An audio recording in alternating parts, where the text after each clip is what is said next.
Hello again, friends, and thanks for stopping by. Today we'll be covering a car made by Pontiac known as the T-37. Many people have never even heard of this model, and when you hear its story, it's easy to see why. So sit back, relax, and learn all about this unusual Pontiac model.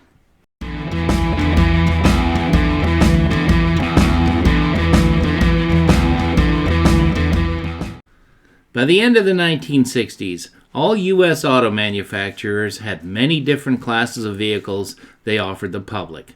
Everything from subcompacts to compacts to intermediates to pony cars and finally full-size models. Within each category, all the different models also had many different sub-series. During this time, General Motors had a very successful line of intermediates known internally as the A-body. Because they all shared the same platform, costs were kept down. The A-body consisted of the Buick Skylark, the Chevrolet Chevelle Malibu, the Oldsmobile Cutlass, and the Pontiac Tempest Le Mans. But the landscape of the new car business was changing quickly. Sales of pony cars were dwindling, but sales of full-sized four-door sedans and wagons were on the upswing. It seemed that baby boomers, who just a few years earlier sought much more exciting transportation, were growing up and starting families of their own. They bought the unexciting sedans and wagons that were more practical for growing families. The automakers knew there was still a pretty vibrant market for stripped-down models, but they were usually assigned commercial duty like taxicabs and police cruisers. But was there a market for strippers in the personal car market? A few years earlier, in 1968, Dodge and Plymouth offered bare-bones cars with all the muscle car goodies. They were hot sellers, and by the next year, nearly all of the other automakers rushed their own version of this formula to market. Sure, the different companies had always offered vanilla sedans and hardtops with powerful engines, but this was a different story. At Pontiac, their budget muscle car was known as the Judge, and it was an immediate success. But the manufacturers were smart. Offer a budget muscle car, but then also offer many options that could be ordered at reasonable prices. Well over 90% of buyers did just that, and profits on these cars remained solid. But management felt that all facets of the automotive market should, or at least could, be met with nearly every series. At Pontiac, the popular Tempest Le Mans series of cars would see the Tempest dropped midway through the 1970 model year. It was replaced by an even more bare-bones model called the T-37. Still based on the Le Mans, these cars had basic interiors, all without seatbelt retractors. Engine availability was up to the 350 two-barrel carbureted engine. Other larger engines may have slipped through, but all available information I found online and in my extensive library of research books says they didn't. Originally, these models included a two-door sedan, a two-door hardtop, and a four-door sedan. Sales for the second half of the 1970 model year were disappointing because Pontiac really did a dismal job of promoting them, at least the 70 models. The T-37 name was derived by taking the first letter of the now defunct Tempest line, and the 37 was an internal company code for the Le Mans series.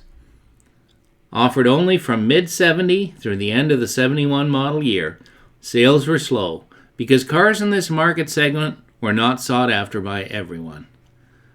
An interesting sub-series of these cars was the GT-37, available in both two-door body styles. Most buyers ordered these cars as plain as possible, although a few ultra-high-performance models were assembled. For both 1970 and 1971, the GT-37 package consisted of at least a 350 two-barrel engine, dual exhaust with GTO-type tips through the cutouts in the rear valance panel, a pair of chrome bumpers, a 3-speed heavy-duty manual transmission with Hurst shifter, hood pins, Rally 2 wheels without trim rings, and G70 14 tires, a driver's side body-colored mirror, and GT-37 emblems. When the 1971 model year rolled around, Pontiac opted to keep both the T-37 and the GT-37, but with some slight revisions. Now, at least these cars had some pages dedicated to them in the Le Mans and Pontiac full-line dealer color catalogs, but that didn't really help in racking up more sales. All three body styles were still available. Emphasis was still the lack of standard features and orderable options to keep the costs down for the consumer.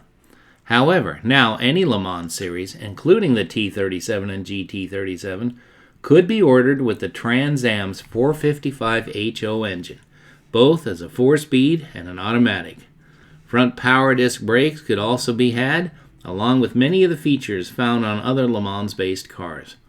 Emblems this year were metal, and the GT-37 stripes this year resembled those of the 71 Judge. Later cars had stripes that ran the length of the body and included the model designation within the reflective stripes. These stripes would later be seen on the 72 and 73 Le Mans GTs. Just as fast as it was introduced, the T-37 models were unceremoniously phased out, replaced by the Le Mans series in several different flavors. The Le Mans became the basic Pontiac A-body car, just as the Tempest was in the past. This video is a small tribute to a model that Pontiac produced in its long and colorful history. It deserves recognition, and hopefully many viewers will find this all-too-brief story intriguing. Tell us in the comments if you remember these cars, or maybe you had one, or knew someone that did. Hey, you may even be one of the privileged few that has one today. Thanks for watching, and we'll see you soon.